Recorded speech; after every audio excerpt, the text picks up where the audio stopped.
ఏది అయినా ట్రై చెయ్యి ఆచి చికెన్ మసాలా. ఆచి చికెన్ మసాలా. తెలంగాణ విద్యా కమిషన్ చైర్మన్ అలక వీడారా? విద్యా కమిషన్ చైర్మన్ పోస్టుకు రాజీనామా చేసి నెల రోజులు గడవక ముందే వెనక్కి తగ్గారా? ప్రభుత్వ పెద్దల జోక్యంతోనే ఆయన నిర్ణయాన్ని వెనక్కి తీసుకున్నారా, లేక మురళీనే స్వయంగా తాను తీసుకున్న నిర్ణయాన్ని సవరించుకున్నారా? మరోవైపు వివాదానికి కేంద్ర బిందువైన విద్యాశాఖ అధికారికి ప్రభుత్వం కౌన్సిలింగ్ ఇవ్వడంతో ఆకునూరి మురళి వెనక్కి తగ్గారా? Let's watch the story.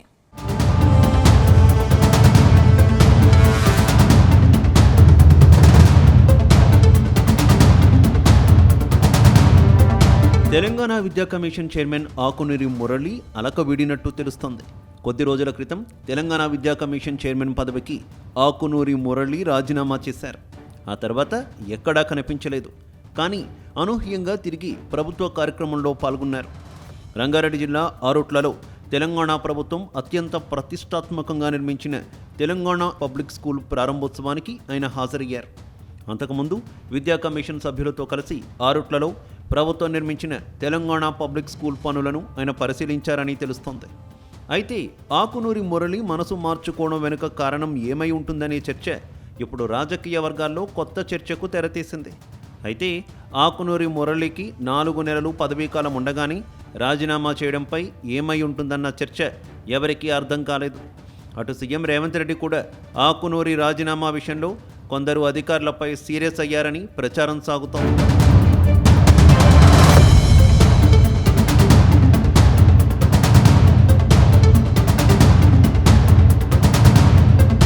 Telangana Congress ప్రభుత్వం అధికారంలోకి వచ్చాక మాజీ ఐఏఎస్ అధికారి ఆకునూరి మురళికి విద్యా కమిషన్ చైర్మన్గా బాధ్యతలు అప్పగించారు.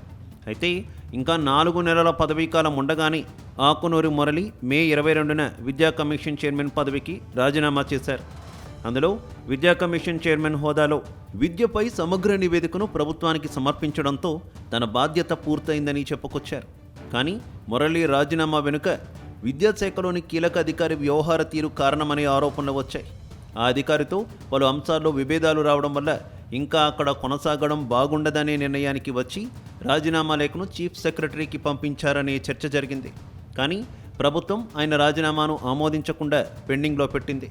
ఆ తర్వాత విద్యా కమిషన్ సభ్యులతో కలిసి ఆరుట్లలో ప్రభుత్వం నిర్మించిన మోడల్ స్కూల్ పరిశీలనకు ఆకునూరి మురళి రావడంతో సదరు అధికారులంతా ఆశ్చర్యానికి గురయ్యారని తెలుస్తోంది.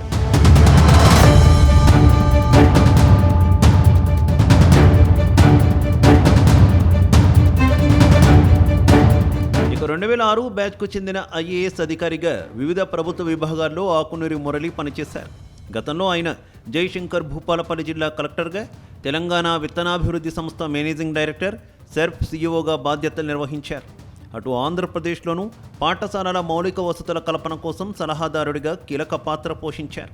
ప్రస్తుతం తెలంగాణలో విద్యా వ్యవస్థను బలోపేతం చేయడం, కార్పొరేట్ పాఠశాలలకు ధీటుగా ప్రభుత్వ పాఠశాలను తీర్చిదిద్దడానికి సీఎం రేవంత్ రెడ్డి నేతృత్వంలోని ప్రభుత్వం ఆకునూరి మురళిని విద్యా కమిషన్ మొదటి చైర్మన్ బాధ్యతలు అప్పగించింది. దాంతో ఆయన నేతృత్వంలోని కమిషన్ ప్రభుత్వానికి విద్యా సంస్కరణలపై సమగ్ర నివేదికను సమర్పించింది. ఇందులో ప్రైవేట్ స్కూళ్ల ఫీజుల నియంత్రణ, ఇంటర్మీడియట్ బోర్డును విలీనం చేయడం, పాఠశాలలను కేజీ నుంచి 12వ తరగతి వరకు ఒకే చోట నిర్వహించడం వంటి సంచలన సిఫార్సులు చేశారు. తన నివేదికను పూర్తి చేసి ప్రభుత్వానికి సమర్పించారు. ఆ తర్వాత మే 2026లో ఆయన తన పదవికి రాజీనామా చేశారు. తన పదవికి ఇంకా 4 నెలల సమయం ఉండగానే విద్యా కమిషన్ చైర్మన్ పదవికి రాజీనామా చేయడం హాట్ టాపిక్ అయింది.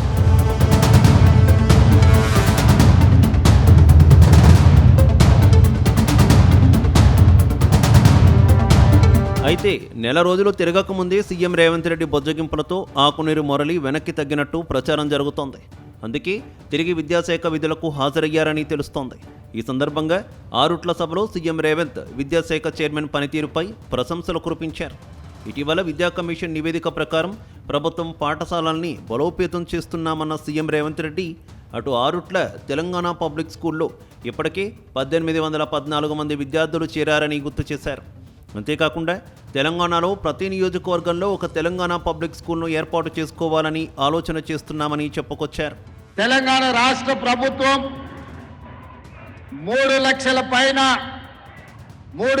కోట్ల పైన ఉన్న బడ్జెట్లో 8.5% దాదాపుగా 27,000 కోట్ల రూపాయలు ఈనాడు విద్యాశాఖ మీద తెలంగాణ భవిష్యత్తు కోసం ఖర్చు పెడుతుంది. కానీ ఎక్కడో చిన్న అసంతృప్తి, ఎక్కడో చిన్న అనుమానం, ఎక్కడో పేదలకు మన మీద ఒక అప్పనమ్మకం. ప్రభుత్వ పాఠశాలలకు వెళ్తే మా పిల్లలకు సరైన చదువు రాదనో, అవసరమైన ఉద్యోగ ఉపాధి అవకాశాలు కలగవనో రకరకాల అనుమానాలు ఈనాడు పేదలకు ఉన్నాయి.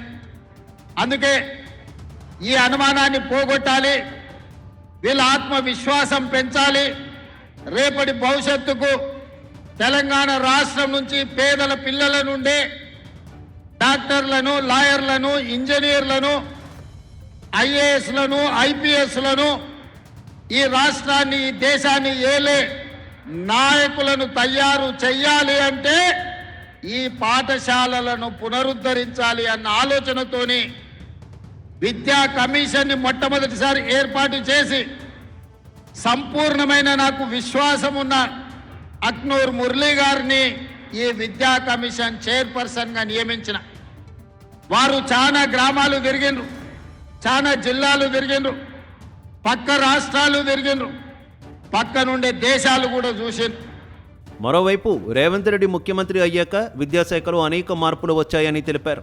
తెలంగాణ విద్యా చరిత్రలో ఈరోజు ప్రత్యేకంగా లిఖించదగ్గ రోజని గుర్తు చేశారు. అటు జూబ్లీహిల్స్, బంజారాహిల్స్లోని కార్పొరేట్ స్కూళ్లకు ధీటుగా టీపీఎస్లో సౌకర్యాలు అందుబాటులో ఉన్నాయన్నారు. ముఖ్యమంత్రి రేవంత్ రెడ్డి ప్రత్యేక చొరవతో పబ్లిక్ స్కూల్స్ ఏర్పాటయ్యాయని చెప్పుకొచ్చారు.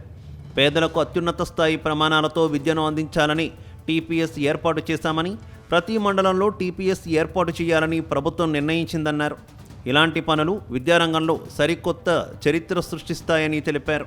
సో స్కూల్ అంటే బంజారా హిల్స్లో, జూబ్లీ హిల్స్లో పెద్ద పెద్ద వాళ్ళు చదువుకునే పెద్ద స్కూళ్ళకు సంబంధించినటువంటి సౌకర్యాలు ఎట్లా ఉన్నాయో మన ప్రభుత్వంలో స్కూళ్ళలో చదివే పిల్లలకు కూడా అలాంటి సౌకర్యాలే ఉండాలి అని ఒక దార్శనికతతో మన ముఖ్యమంత్రి గారు తెలంగాణ పబ్లిక్ స్కూల్ అనే ఒక కొత్త వ్యవస్థకి శ్రీకారం చుట్టడం జరిగింది.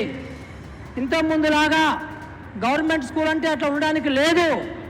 గవర్నమెంట్ స్కూల్ అంటే మనము ఆరుటలో కట్టుకున్నటువంటి ముఖ్యమంత్రి గారి సపోర్ట్తోని వారి కలల నిజమయ్యేటట్లుగా ఆరుట్ల స్కూళ్ళు కట్టుకోవడం జరిగింది. ఈరోజు ఆరుట్ల స్కూల్లో మనకి మీరు ఒక పెద్ద ప్రైవేట్ కార్పొరేట్ స్కూళ్ళు కంపేర్ చేసేట్లయితే అక్కడ ఏమున్నాయో ఇక్కడ అన్నీ ఉన్నాయి, ఒక్క స్విమ్మింగ్ పూల్ తప్ప.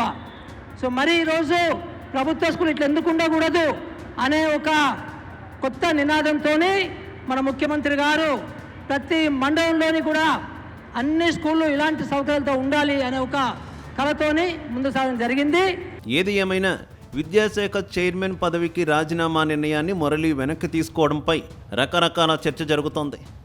ప్రభుత్వ పెద్దల జోక్యంతోనే ఆయన నిర్ణయాన్ని వెనక్కి తీసుకున్నారా, లేకపోతే మురళిని స్వయంగా తాను తీసుకున్న నిర్ణయాన్ని సవరించుకున్నారా అనే ప్రశ్నలు వస్తున్నాయి. మరోవైపు వివాదానికి కేంద్ర బిందువైన విద్యాశాఖ అధికారికి ప్రభుత్వం కౌన్సిలింగ్ ఇవ్వడంతో ఆకునూరి మురళి అలకవిడినట్టు ప్రభుత్వ వర్గాల్లో టాక్ వినిపిస్తోంది.